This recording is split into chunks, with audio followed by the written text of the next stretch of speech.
जय श्री कृष्ण।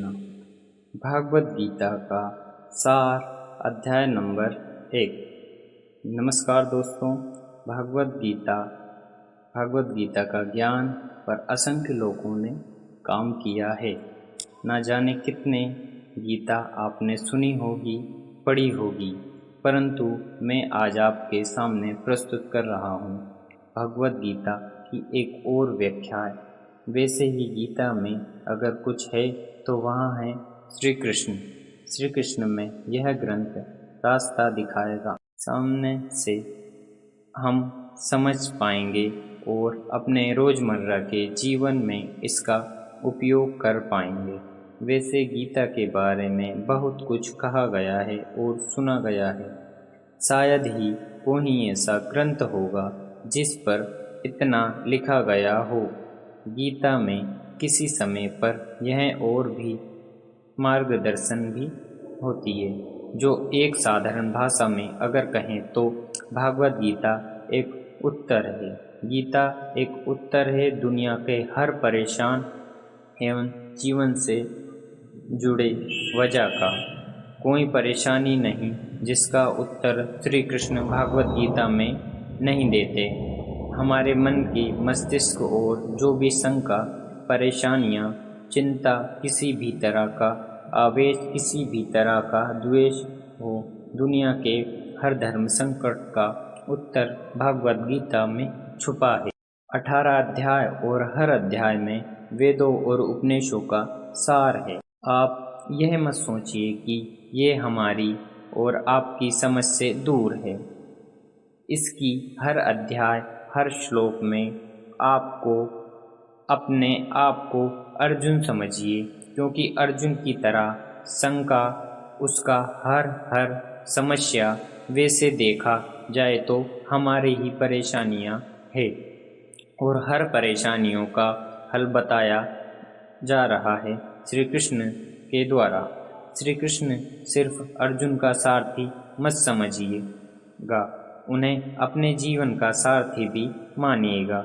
उनके कहे अनुसार अगर हम और आप, इनके कहे अनुसार अगर हम और आप चलेंगे तो मैं दावे के साथ कह सकता हूँ कि हम सारी परेशानियों से पर जाएंगे। ग्रंथ की बड़ी बड़ी बातें मेरे साथ नहीं होगी दोस्तों। यहाँ पर जीवन की प्रैक्टिकल सोच या प्रैक्टिकल प्रॉब्लम की बात की गई है। आपको ले चलते हैं भागवत गीता के अध्याय नंबर 1 के श्लोक 47 का विवरण के सफ़र में। तो चलते हैं दोस्तों। गीता अध्याय नंबर 1, अर्जुन विषदय योग। श्लोक नंबर 1। धृतराष्ट्र बोले, हे संजय, धर्मभूमि कुरुक्षेत्र में एक त्रित युद्ध की इच्छा वाले मेरे और पांडवों के पुत्रों ने क्या किया है। श्लोक नंबर 2। संजय बोले, उस समय राजा दुर्योधन ने व्यूह रचना युक्त पांडवों की सेना को देखा और द्रोणाचार्य के पास जाकर यह वचन कहा, हे आश्चर्य। श्लोक नंबर 3। हे आश्चर्य, आपके बुद्धिमान शिष्य द्रौपद पुत्र धृष्टद्युम्न द्वारा व्यूहकार खड़ी की गई है। पांडव पुत्र की इस बड़ी भारी सेना को देखिए। श्लोक नंबर 4, 5 और 6 का विवरण। इस सेना में बड़े बड़े धनुषों वाले तथा युद्ध में भीम और अर्जुन के समान सूरवीर अत्यकी और विराट तथा महारथी राजा द्रौपद, धृष्टकेतु और चेकितान तथा बलवान काशीराज पुरुचित, कुंती भोज और मनुष्य में श्रेष्ठ सेव्य पराक्रमी युद्धमन्यु तथा बलवान उत्तमौजा सुभद्रा पुत्र अभिमन्यु एवं द्रौपदी के 5 पुत्र, ये भी सब महारथी हैं। श्लोक नंबर 7। हे ब्राह्मण श्रेष्ठ, आपने पक्ष में भी जो प्रधान हैं उनको आप समझ लीजिए। आपकी जानकारी के लिए मेरी सेना में जो सेनापति हैं उनको बताता हूँ। श्लोक नंबर 8। आप द्रोणाचार्य और पितामह भीष्म तथा कर्ण और संग्राम विजय कृपाचार्य तथा वैसे ही आश्चर्यमा विकर्ण और सोमदत्त का पुत्र भूरिश्रवा। श्लोक नंबर 9। और भी मेरे लिए जीवन की आशा त्याग देने वाले मनुष्य बहुत से सूरवीर अनेक प्रकार के शस्त्रों से सुसज्जित और सबके सब युद्ध में चतुर हैं। श्लोक नंबर 10। भीष्म पितामह द्वारा रक्षित हमारी महासेना सब प्रकार से अजय है और भीम द्वारा रक्षित इन लोगों की यह सेना जीतने में सुगम है। श्लोक नंबर 11। इसलिए सब मोर्चे पर अपनी अपनी जगह स्थित रहते हुए आप लोग सभी निसंदेह भीष्म पितामह की ही सब ओर से रक्षा करें। श्लोक नंबर 12। कौरवों में युद्ध वृद्ध बड़े प्रतापी पितामह भीष्म ने उस दुर्योधन के हृदय में हर्ष उत्पन्न करते हुए उच्च स्वर से सिंह की दहाड़ के समान गरज शंख बजाया। श्लोक नंबर 13। इसके पश्चात शंख और नगाड़े तथा ढोल मृदंग और नरसिंह आदि बजे एक साथ ही बजे उठे। उनका वहाँ शब्द बड़ा भयंकर हुआ। श्लोक नंबर 14। इसके अनंत सफ़ेद घोड़े से युक्त उत्तम रथ में बैठे हुए श्री कृष्ण महाराज और अर्जुन ने भी अलौकिक शंख बजाया। श्लोक नंबर 15। श्री कृष्ण महाराज ने पंचन्य नामक, अर्जुन ने देवदत्त नामक और भयानक कर्म वाले भीमसेना ने पौंडो नामक महाशंख बजाया। श्लोक नंबर 16। कुंती पुत्र राजा युधिष्ठिर ने अनंत विजय नामक और नकुल तथा सहदेव ने सुघोष और मणिपुष्पक नामक शंख बजाया। श्लोक नंबर 17 और 18। श्रेष्ठ धनुष वाले काशीराज और महारथी शिखंडी एवं दृष्टिद्युम्न तथा राजा विराट और अजय अत्याकी राजा द्रौपद एवं द्रौपदी के पांचों पुत्र और बड़ी भुजाओं वाले द्रौपदा पुत्र अभिमन्यु इन सभी ने है। श्लोक नंबर 19। और उन भयानक शब्दों ने आकाश और पृथ्वी को भी गूंजते हुए धृतराष्ट्र के अर्थात आपके पक्ष वालों के हृदय विदीर्ण कर दिए। श्लोक नंबर 20 और 21। हे राजन, आपके बाद कपिध्वज अर्जुन ने मोर्चा बांधकर डटे हुए धृतराष्ट्र संबंधियों को देखकर उस शस्त्र चलाने की तैयारी के समय धनुष उठकर ऋषिकेश श्री कृष्ण महाराज ने यह वचन कहा है, अच्युत मेरे रथ को दोनों सेनाओं के बीच में खड़ा कीजिए। श्लोक नंबर 22। और जब तक कि मैं युद्ध क्षेत्र में डटा हुए युद्ध के अभिलाषी इन विपक्षी योद्धाओं को भले प्रकार देख ना लूं कि इस युद्ध रूप व्यापार में मुझे किन किन के साथ युद्ध करना योग्य है, तब तक मुझे खड़ा रखिए। श्लोक नंबर 23। दुर्बुद्धि दुर्योधन का युद्ध में हित चाहने वाले जो ये राजा लोग इन सेनाओं में आए हैं, इन युद्ध करने वाले को मैं देखूंगा। श्लोक नंबर 24 और 25। संजय बोले, हे धृतराष्ट्र, अर्जुन द्वारा कहे अनुसार महाराज श्री कृष्णचंद्र ने दोनों सेनाओं के बीच में भीष्म और द्रोणाचार्य के सामने तथा संपूर्ण राजाओं के सामने उत्तम रथ को खड़ा कर इस प्रकार कहा कि हे पार्थ, युद्ध के लिए झूठे हुए इन कौरवों को देख। श्लोक नंबर 26।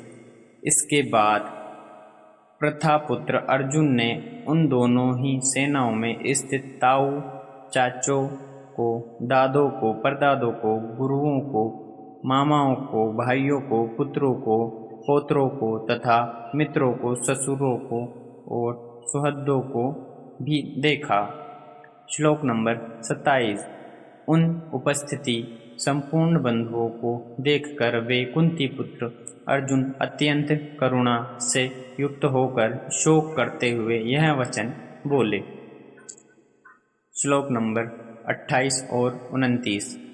अर्जुन बोले, हे कृष्ण, युद्ध क्षेत्र में डटे हुए युद्ध के अभिलाषी इस स्वजन्य समुदाय को देखकर मेरे अंग शिथिल हो जा रहे हैं और मुख सूखा जा रहा है तथा मेरे शरीर में कंप एवं रोमांच हो रहा है। श्लोक नंबर 30। हाथ से गांडीव धनुष गिर रहा है और त्वचा भी जल रही है तथा मेरे मन भ्रमित सा हो रहा है, इसलिए मैं खड़ा रहने को भी असमर्थ हूँ। श्लोक नंबर 31। हे केशव, मैं लक्षणों को भी विपरीत ही देख रहा हूँ तथा युद्ध में स्वजन समुदाय को मारकर कल्याण भी नहीं देखता। श्लोक नंबर 32। हे कृष्ण, मैं ना तो विजय चाहता हूँ और ना राज्य तथा सुख को ही है। गोविंद, हमें ऐसे राज्य में से क्या प्रयोजन है अथवा ऐसे भोगों से और जीवन से भी क्या लाभ है। श्लोक नंबर 33। हमें जिनके लिए राज्य भोग और सुखदी अभिष्ट है वे ही ये सब धन और जीवन की आशा को त्याग युद्ध में खड़े हैं। श्लोक नंबर 34। गुरुजन, ताऊ, चाचा, लड़के और उसी प्रकार दादे, मामे, ससुर, पौत्र, साले तथा और भी संबंधी लोग हैं। श्लोक नंबर 35। हे मधुसूदन, मुझे मारने पर भी अथवा तीनों लोक के राज्य के लिए भी मैं इन सबको मारना नहीं चाहता, फिर पृथ्वी के लिए तो कहना ही क्या है। श्लोक नंबर 36। हे जनार्दन, धृतराष्ट्र के पुत्र को मारकर हमें क्या प्रसन्नता होगी। इन अतताइयों को मारकर तो हमें पाप ही लगेगा। श्लोक नंबर 37। एतव हे माधव, आपने ही बंधु धृतराष्ट्र के पुत्र को मारने के लिए हमें योग्य नहीं है, क्योंकि अपने ही कुटुंब को मारकर हम कैसे सुखी होंगे। श्लोक नंबर 38 और 39। अद्यापि लोग से भ्रष्टचित्त हुए हैं। लोग कुल के नाश से उत्पन्न दोष को और मित्रों से विरोध करने में पाप को ही नहीं देखते, तो भी हे जनार्दन, कुल के नाश से उत्पन्न दोष को जानने वाले हम लोग को इस पाप से हटाने के लिए क्यों नहीं विचार करना चाहिए। श्लोक नंबर 40। कुल के नाश से सनातन कुल धर्म नष्ट हो जाता है तथा धर्म का नाश हो जाने पर संपूर्ण कुल में पाप भी बहुत फैल जाता है। श्लोक नंबर 41। हे कृष्ण, पाप के अधिक बढ़ जाने से कुल की स्त्रियां अत्यंत दूषित हो जाती है और वैश्योण्य स्त्रियों के दूषित हो जाने पर वर्ण संकर उत्पन्न होता है। श्लोक नंबर 42। वर्ण संकर कुलघातियों को और कुल को नरक में ले जाने के लिए ही होता है।